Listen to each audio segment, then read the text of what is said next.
ओम नमो नारायणाय नमः। जय श्री हरि। प्रिय श्रोतागण, आप सभी को कार्तिक पूर्णिमा की हार्दिक शुभकामनाएं। आप सभी पर भगवान विष्णु और माता लक्ष्मी की कृपा सदा सर्वदा बनी रहे। आज सुनेंगे कार्तिक पूर्णिमा व्रत कथा, तो प्रेम से बोलिए लक्ष्मी नारायण की जय। जय श्री हरि। प्रिय श्रोतागण, कार्तिक मास की पूर्णिमा सभी पूर्णिमाओं में खास मानी जाती है। इस दिन पवित्र नदियों में स्नान करके दीपदान करने का विशेष महत्व होता है। साथ ही इस दिन देव दीपावली भी मनाई जाती है और कार्तिक पूर्णिमा को त्रिपुरारी पूर्णिमा भी कही जाती है। इस दिन भगवान लक्ष्मी नारायण की पूजा आराधना की जाती है। साथ ही भगवान भोले शंकर की भी पूजा आराधना की जाती है। माना जाता है कि कार्तिक पूर्णिमा के दिन व्रत रखकर पूजन करने से भगवान विष्णु के साथ भगवान शिव की भी कृपा प्राप्त होती है। कई लोग इस पूर्णिमा पर 365 बाती का दीपक बनाकर जलाते हैं। कहते हैं कि ऐसा करने से साल भर के पूजा का फल प्राप्त होता है। इस दिन देव दीपावली भी मनाई जाती है और इस दिन गुरु नानक जयंती भी मनाई जाती है। वहीं कुछ लोग इस दिन पे तुलसी विवाह भी करते हैं। जो लोग एकादशी और द्वादशी के दिन माता तुलसी का विवाह नहीं करा सके हैं, वो सभी लोग कार्तिक पूर्णिमा पर तुलसी विवाह करते हैं। पूर्णिमा के दिन व्रत रखकर चंद्र उदय होने पर चंद्रदेव को अर्घ देकर व्रत खोला जाता है। साथ ही इस दिन सत्यनारायण व्रत कथा का भी पाठ किया जाता है। तो चलिए पूरी श्रद्धा और भक्ति के साथ सुनते हैं कार्तिक पूर्णिमा व्रत कथा। तो प्रेम से बोलिए लक्ष्मी नारायण की जय। कथा शुरू करने से पहले इस वीडियो को लाइक करके कमेंट बॉक्स में लक्ष्मी नारायण की जय अवश्य लिखें। कार्तिक पूर्णिमा की पहली पौराणिक कथा के मुताबिक तारकासुर नामक एक राक्षस था। उनके 3 पुत्र थे, तारक्ष, कमलाक्ष और विद्युतमाली। भगवान शिव के बड़े पुत्र कार्तिकेय ने तारकासुर का वध किया। अपने पिता की हत्या की खबर सुन तीनों पुत्र बहुत दुखी हुए। तीनों ने मिलकर ब्रह्मा जी से वरदान मांगने के लिए घोर तपस्या की। ब्रह्मा जी ने तीनों की तपस्या से प्रसन्न हुए और बोले कि मांगो, क्या वरदान मांगना चाहते हो। तीनों ने ब्रह्मा जी से अमर होने का वरदान मांगा, लेकिन ब्रह्मा जी ने उन्हें इसके अलावा कोई दूसरा वरदान मांगने को कहा।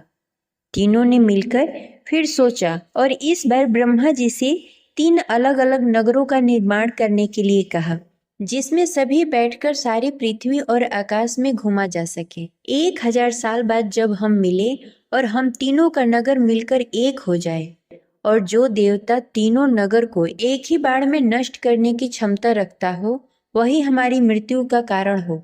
ब्रह्मा जी ने ऐसे ये वरदान दे दिया।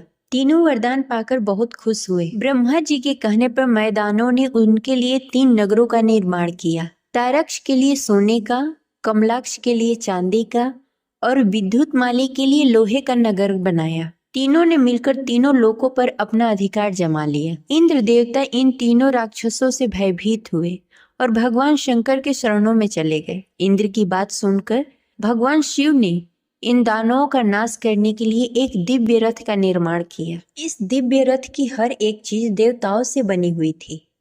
चंद्रमा और सूर्य इसके पहिए बने। इंद्र, वरुण, यम और कुबेर रथ के 4 घोड़े बने। हिमालय धनुष बने और शेषनाग प्रत्यंचा बने।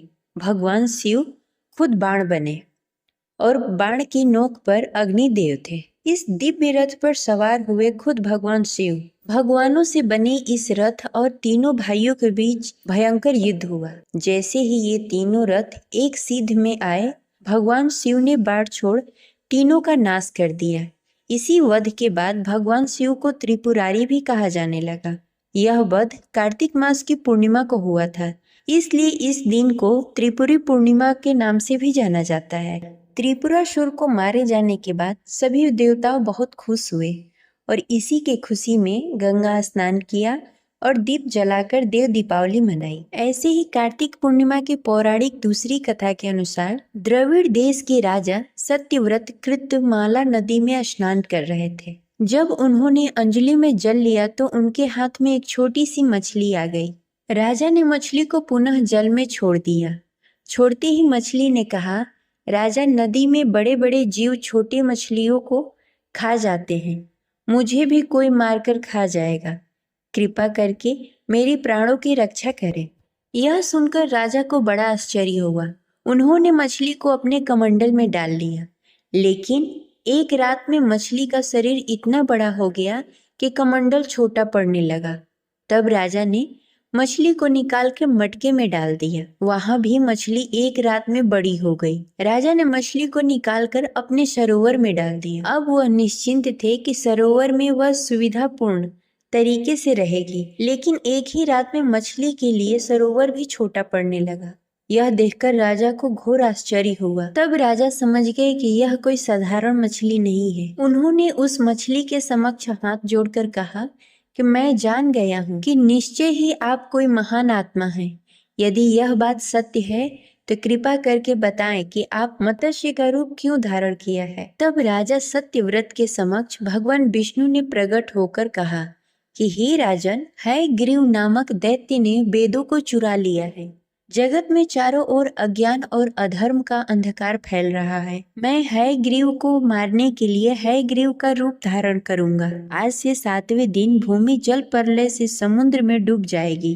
तब तक तुम एक नौका बना लो और समस्त प्राणियों के सूक्ष्म शरीर तथा सब प्रकार के बीज लेकर सप्त ऋषियों के साथ एक नौका पर बैठ जाओ। प्रचंड आंधी के कारण जब नौका डगमगाने लगेगी तब मैं मत्स्य रूप में तुम सबको बचाऊंगा। तुम लोग नाव को मेरी सींग में बांध देना। तब प्रलय के अंत तक मैं तुम्हारी नाव को खींचता रहूंगा। उस समय भगवान मत्स्य ने नौका को हिमालय की चोटी से बांध दिया। उस चोटी को नौका बंध कहा जाता है। प्रलय का प्रकोप शांत होने पर भगवान विष्णु ने हयग्रीव का वध करके उनसे वेद छीनकर ब्राह्मणों को पुनः दे दिया। भगवान ने प्रलय समाप्त होने पर राजा सत्यव्रत को वेद का ज्ञान वापस दिया। राजा सत्यव्रत ज्ञान विज्ञान से युक्त होकर वैवस्वत मनु कहलाए। उक्त नौका में जो बच गए थे उन्हीं से संसार में जीवन चला। उल्लेख है कि हयग्रीव अवतार में भगवान विष्णु की गर्दन और मुख घोड़े के समान थे। ये रही आज की कथा। आशा करते हैं आपको अच्छी लगी होगी।